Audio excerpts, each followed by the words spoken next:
So what? So what is radium? Radium is it's an element.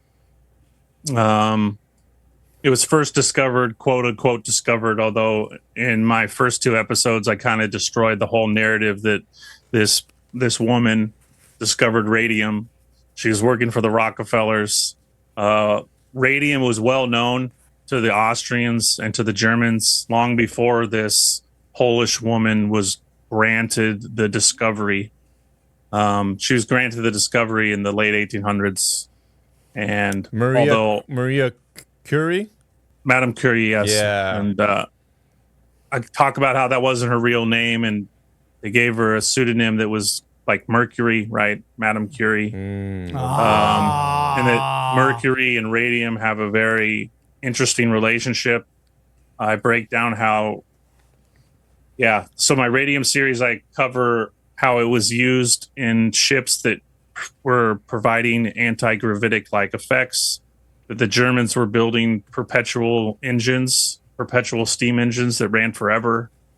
There were people in Southern California. I don't know if you've ever heard of the NIMSA group. They were a group of German expats that lived in Southern California in the late 1800s. They were experimenting with aircraft. Maybe you've heard of Walter Bosley. He shows that these images had Trump's name. This is probably where the research is kind of becomes the most heard, is that some of these early dirigibles that were described as having very odd ways of gaining flight and sustaining flight. Again, this is the late 1800s. So radium was used, like I said, for those types of anti-gravitics and perpetual motors, again, documented in a lot of my videos, to it also being called the Philosopher's Stone because it was transmuting other minerals. So part of the breakdown of radium is it creates helium.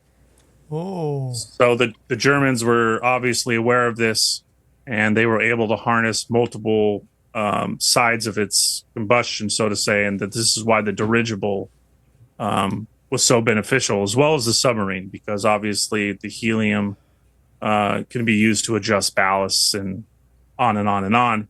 But then I go into talking about how it was also the fountain of youth. One of your past guests, Dr. Longo, me and him have done, 10 or 15 videos together. Yeah, and sounds this like you guys are peanut butter and jelly. You guys work well together.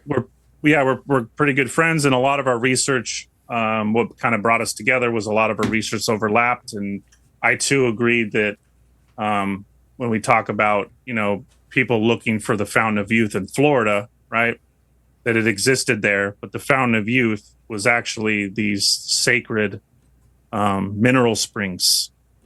When they first, quote, discovered radium, they started testing the water, and they found that healing springs all across the world, their healing quantities were actually being attributed to the radium. And that the Gulf of Mexico contains more radium than any body of water in the world. That the true Fertile Crescent is the Gulf of Mexico.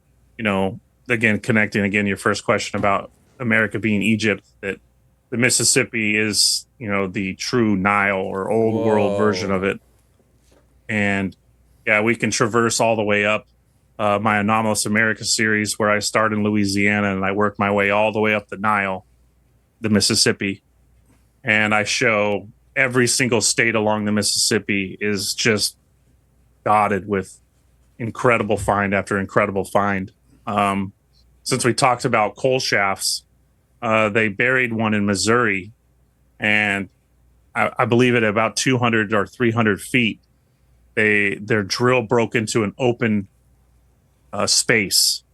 The men rappelled down and found an intact city 300 feet below ground in Missouri. Damn. That sounds crazy, but again, I have many like